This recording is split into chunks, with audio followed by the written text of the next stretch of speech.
These Stone Age tombs were interpreted by later Celtic peoples as gateways to the other world, the realm of the gods and the dead. The Celts would place the cremated remains of their dead at the entrance in readiness for the journey into the other world.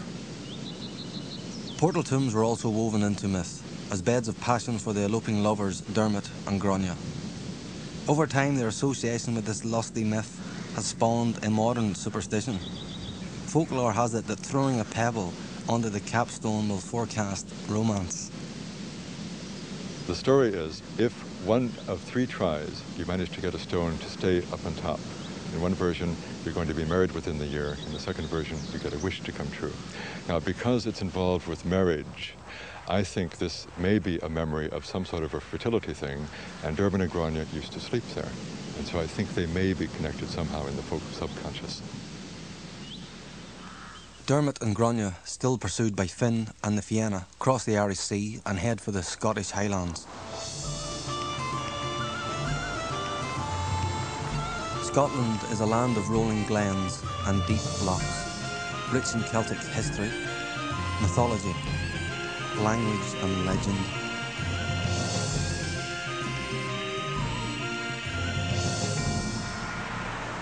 Dermot gets his comeuppance in Scotland, fighting the supernatural boar of Glenelg. This tiny bronze figure dating from the Iron Age was found in the Celtic margins of East Anglia. It's archaeological evidence of the Celts' belief in the supernatural power of boars. They would venerate boars and pigs as sacred creatures, and they are often found depicted in Celtic artwork as well as in myth. The boar charged, Dermot threw a spear, he gave the boar a mortal wound. But the boar was able to come on and give Dermot a mortal wound. Dermot lay on the ground, bleeding. Fionn McCool and the rest of the Fianna came around. Fionn looked down and said, "Ah, Dermot, if Grania could see you now." Finn has the supernatural power to save Dermot by bringing him water cupped in his hands. But jealousy overcomes him and he hesitates twice, with Dermot's life slipping away from him. At this point, the rest of the Fianna said, "Fionn, get water quickly or we'll kill you." Fionn went down, brought back more water. But by the time he reached Dermot, Dermot was dead, and even Fionn's power couldn't bring him back to life. The myth is firmly rooted in the Celtic landscape. Many Highland peaks in Scotland claim to be Dermot's death place, but then, so do dozens of other places around the Celtic world, like the mountains around Sligo in Ireland. So many of Ireland's historical places are steeped in ancient myth. Rathcrohan, or Maeve's Fort in Roscommon, is now in farmland but was an ancient coronation and burial place of the kings of Connacht. It's a ring borough, one of 60 national monuments in the area and part of one of Europe's most important archaeological sites. Tara was the seat of the High Kings of Ireland in the first millennium AD.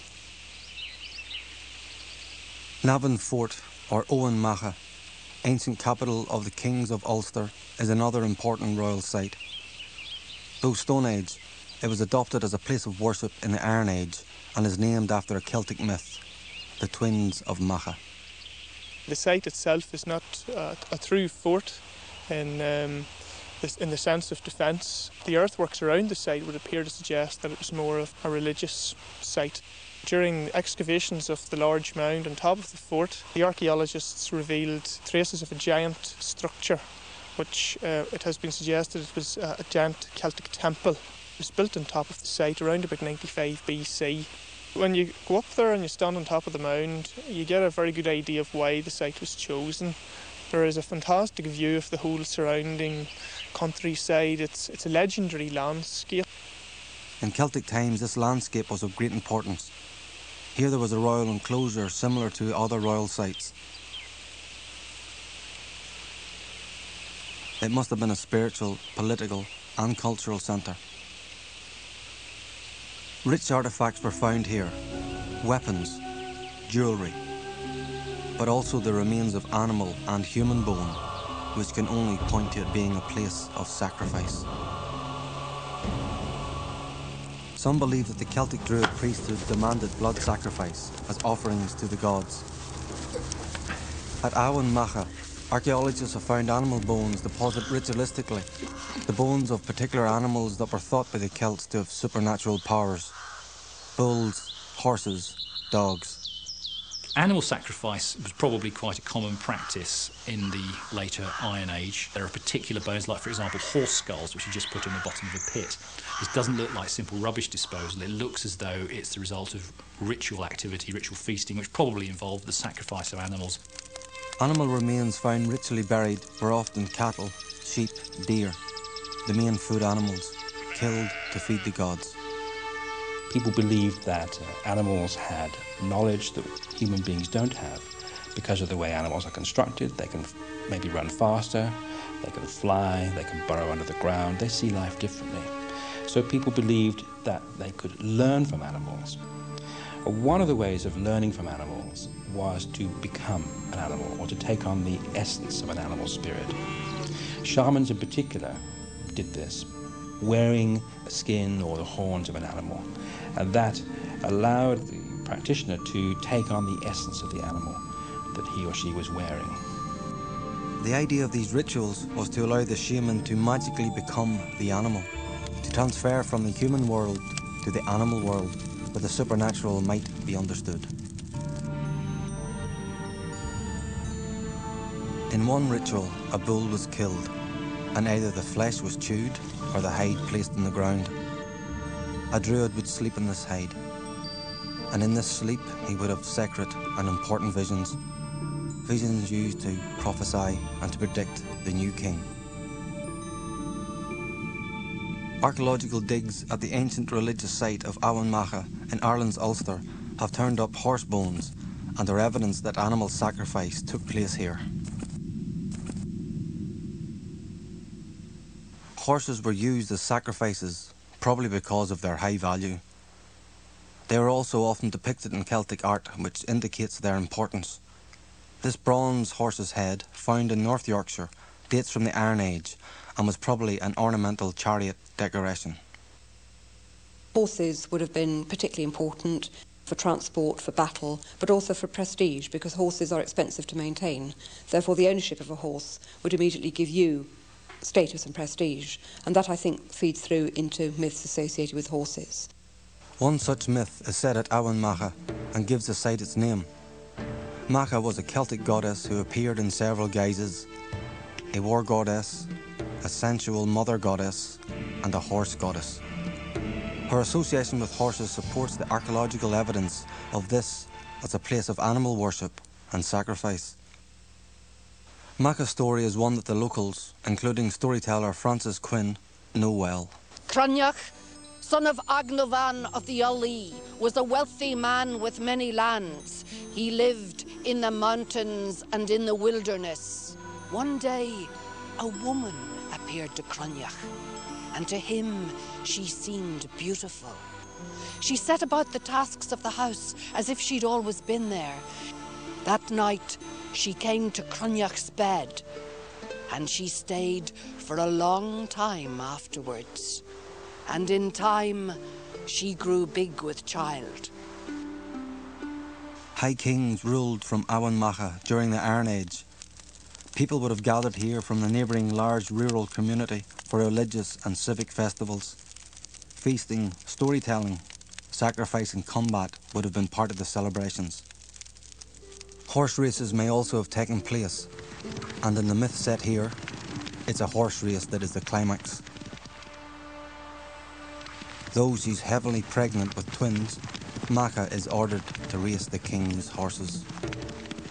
And at the end of the day, the king's horses came on the field, and the great race took place.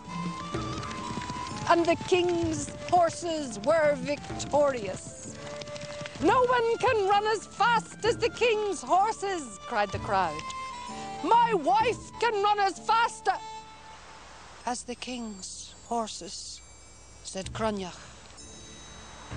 And he was brought before the king, and his wife was sent for. "A misfortune that I have to go now, that I'm about to give birth," she said. Misfortune or no, replied the messenger. If you do not come, Cranach will die. And she went before the king, and her labour pains seized her. Help me, she said to the crowd. A woman bore every one of you. Wait until I've given birth. But she failed to move them. Well then, a greater evil will come upon you, and it will afflict the Ollie for a long time. Who are you? Asked the king. My name and the name of my children will mark this ground forever. I am Macha. Macha raced and won. Her twins were instantly born, but Macha died. In her last breath, she cursed the men of Ulster. Her curse is said to have damned the politically unstable region of Ulster to this day. Cornwall, on the westernmost tip of England, is a traditionally Celtic region. Many Cornish people feel more Celtic than British.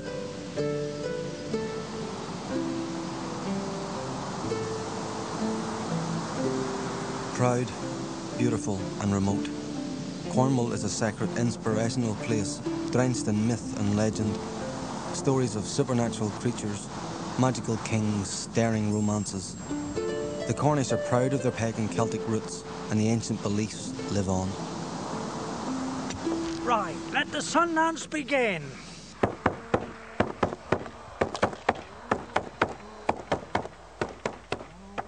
Modern druids, such as Ed Prynne, self-appointed archdruid of Cornwall, worship Celtic gods around stones that are anything but ancient.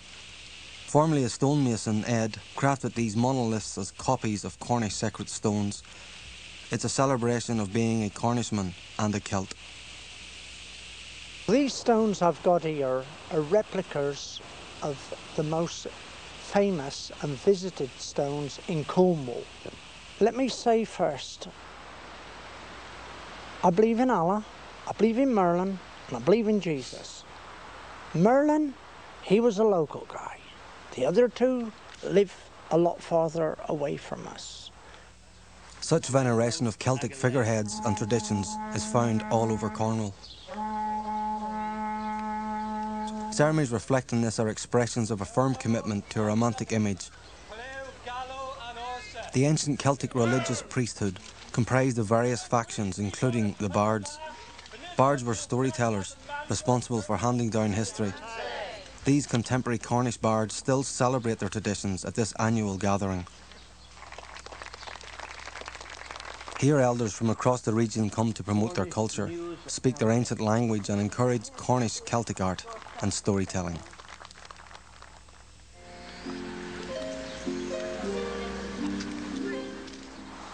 One ancient Cornish story, kept alive by modern bardic storytellers, is now appreciated worldwide. It's a Celtic tale of sexual infidelity, the myth of Tristan and Isolde. It's been reinterpreted in opera, poetry, storytelling and in romantic art. A recent version tells of Tristan, a young Cornish prince, who accepts the challenge to fight an invincible Irish warrior, the Moorholt. Now the Moorholt raised his sword and strode directly at Tristan. Quickly lifting his shield, Tristan staggered sideways under the terrific impact of the Moorholt's attack. A second and third stroke rained down on him, now on his knees, now scrabbling to defend himself. Just as Tristan regained his feet, the Moorholt's sword found flesh. The young man's cry of pain and the clash of metal echoed across the water to the ears of those who waited.